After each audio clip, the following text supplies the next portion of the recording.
പെരിയാറിൽ വൻതോതിൽ രാസമാലിന്യങ്ങൾ നിറയുന്നുവെന്ന പഠന റിപ്പോർട്ടുകൾ പൂർത്തി മലിനീകരണ നിയന്ത്രണ ബോർഡ്. പെരിയാറിൽ രാസമാലിന്യം കൂടിയതായി വിഭാഗം നടത്തിയ പരിശോധനയിൽ കണ്ടെത്തിയിരുന്നു. ഇടയാറിനോട് ചേർന്ന ഭാഗങ്ങളിലാണ് മലിനീകരണം കൂടുതലായി കണ്ടെത്തിയത്. വ്യവസായശാലകൾ വലിയ അളവിലാണ് രാസമാലിന്യങ്ങൾ പുഴയിലേക്ക് കൊടുക്കുന്നത്.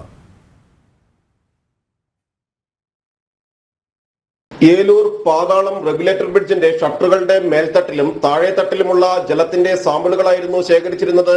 അലിഞ്ഞു ചേർന്നിട്ടുള്ള ഖരമാലിന്യം, മഗ്നീഷ്യം, ക്ലോറൈഡ്, സൾഫേറ്റ് എന്നിവ അനുവദനീയമായതിലും കൂടുതലാണെന്ന് 2020 പഠനത്തിലും വ്യക്തമായിരുന്നു.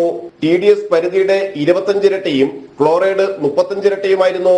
പരിശോധിച്ച സാമ്പിളുകളിലൊന്നിൽ ഓക്സിജൻ അളവ് 0 വരെ താഴ്ന്നത് രാസമലിനീകരണത്തിന്റെ വ്യാപ്തി വ്യക്തമാക്കുന്നു. ഏതാനും വർഷങ്ങൾക്കിടയിൽ ഏലൂരിൽ നിരവധി തവണ മത്സ്യക്കുരുതികൾ ഉണ്ടായിട്ടുണ്ട്. പെരിയാറിലെ മാത്രമല്ല സമീപ പുഴകളിലെ മത്സ്യകൃഷി കൂടി തകർക്കുന്നതായിരുന്നു ചൊവ്വാഴ്ചത്തെ മത്സ്യക്കുരുതി. ചേരാനെല്ലൂർ, കടമക്കുടി, വരാപ്പുഴ, മുളവുകാട് പ്രദേശങ്ങളിലെല്ലാം രാസമലിനീകരണം ബാധിച്ചിരുന്നു.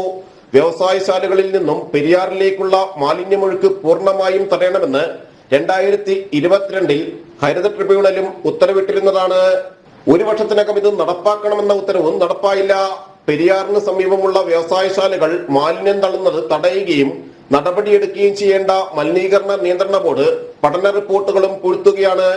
വെള്ളത്തിൽ sulphur dioxide, nitrogen dioxide, carbon dioxide എന്നിവയുടെ സാന്നിധ്യം കൂടുന്നതോടെ pH മൂല്യത്തിൽ ഉണ്ടാകുന്ന കുറവാണ് മത്സ്യങ്ങളുടെ ജീവനെടുക്കുന്നത്. ജനം, കൊച്ചി.